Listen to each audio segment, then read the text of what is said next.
Acropolis is a decentralized finance platform that aims to give people the tools to save, grow, and provision for the future. This video is the second of our two-part series where we take a deeper look at Acropolis and explore the different ways that it is attempting to provide financial services to the crypto community. Hi guys, my name is AG Hunter, and my goal is to help you make good investment decisions by providing quality analysis of crypto projects. If you like what you see in this video, please hit like and subscribe. My YouTube channel is still very new, so every engagement really helps. Also, if you have any feedback or suggestions, please leave a comment or below, and I'll aim to get back to you.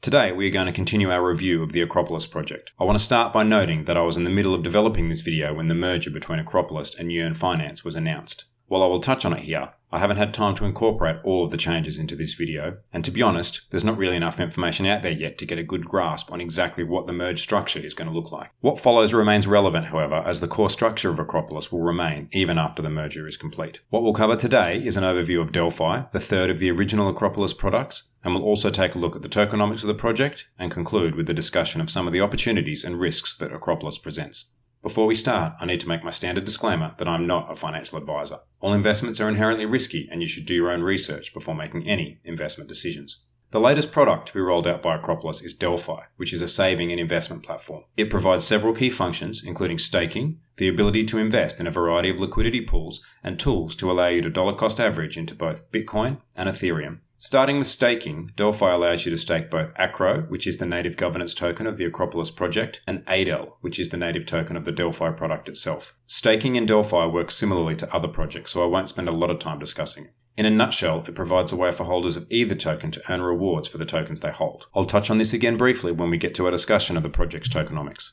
The next feature of Delphi is the ability to access a selection of the most popular and liquid DeFi lending pools. This feature has an intentional focus on user experience and is targeted at making some of the more popular DeFi protocols available to newer users who may not be familiar with the complexities of the DeFi space. Delphi allows users to access investments with projects such as Curve, Aave, and Compound through a single user interface. DeFi Dad has done a comprehensive tutorial on Delphi where he covers these features in more detail, and I've linked this in the description below. For the purpose of this discussion, it's enough to understand that the aim of the project is to make it easier for new users to enter the space and have access to what Acropolis believe to be some of the best investment products available. The final feature of Delphi that we'll cover is dollar cost averaging, which you'll sometimes see referred to as DCA for short. Dollar cost averaging involves the investment of a fixed amount of money at regular intervals over a period of time. An example would be buying $100 a month of Bitcoin over a 10-month period rather than buying $1,000 all in one hit. I'm a big fan of this method of investing. While I'm not a financial advisor, as I highlight in the disclaimer at the start of every video, I do have a background in providing investment advice, and the single biggest obstacle that I see to successful investment is the psychology of the investors themselves. Dollar cost averaging is a method of eliminating both investor psychology as well as market volatility by methodically investing a set amount at regular intervals. I think it's great, and more people should use this as a method of regular investment. By extension, I'm also a fan of products like this that make it easier for people to access these kinds of tools. Acropolis offers the ability to dollar cost average into a variety of non-stablecoin pools. There are a couple of different variations offered, but essentially you're being given the opportunity to invest in different forms of either wrapped Ether or wrapped Bitcoin. This is great in one sense, as you are able to gain exposure to the underlying Ether and Bitcoin assets in a methodical way. It's important, however, to understand that you are investing in wrapped assets when you do this, and this comes with some additional risks. I'm going to go into risks in more detail in a later section of the video, so I won't dwell on it here, other than highlighting that it's something that should be considered. If you are comfortable with the nature of the underlying investments, then the dollar cost averaging tool is a great way to automate your investment process.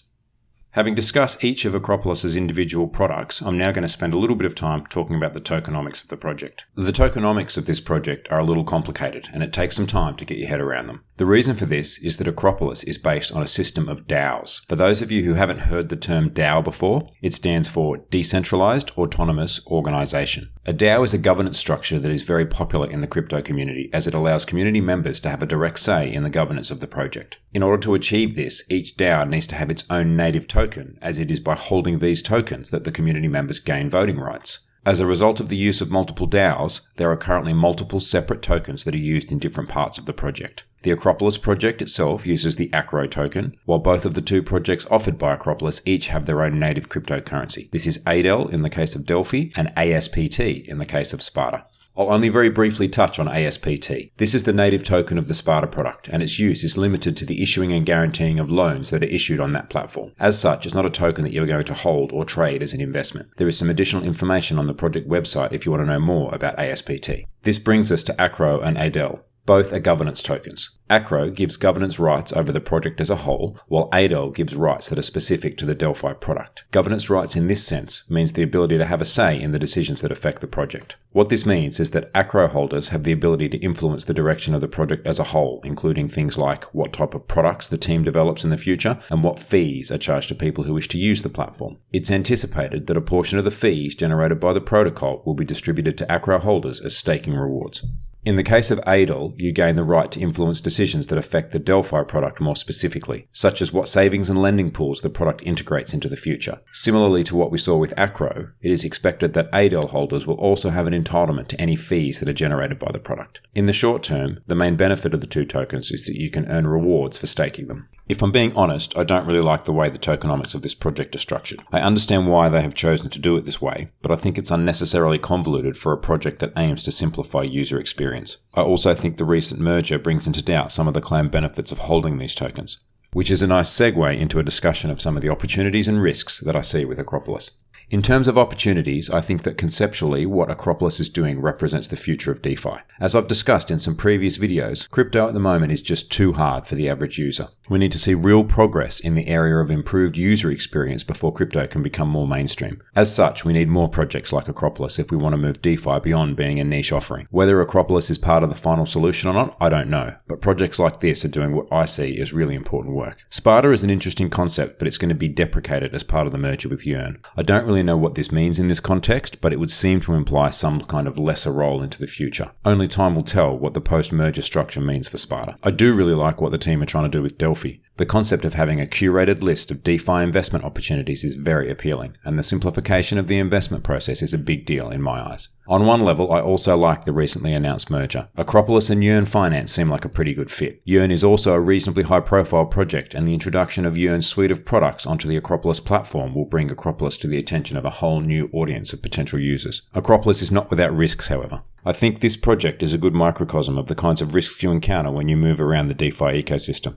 First, we have smart contract risk. The term smart contract risk gets thrown around a lot in crypto, and it's rarely well explained. In a nutshell, smart contract risk is the risk that there is some kind of bug in the smart contract that you are using. If you invest in a particular protocol, you are doing so via a smart contract, and you are relying on the assumption that the contract will work as it was marketed to you. If something goes wrong with that contract, then your funds are potentially at risk. With a project like Acropolis, you are layering risk upon top of risk. As an example, if you were to choose to invest in the SBTC pool on Curve via Acropolis Delphi, then you are taking on 3 types of smart contract risk in the one transaction. Firstly, you are relying on the SBTC product to behave as it was intended and to maintain its peg to the price of real Bitcoin. You are also taking on a second layer of risk when you invest via Curve. This is the risk that the Curve smart contracts operated as they were intended to. Finally, by doing all of this through the Acropolis portal, you are taking on a third layer of risk in the form of the smart contract risk that comes with Acropolis itself. To highlight this point, some of you would be aware of the fact that one of Delphi's smart contracts was recently hacked and that some users lost money. This demonstrates that this kind of risk can really come to bite you on these kinds of projects.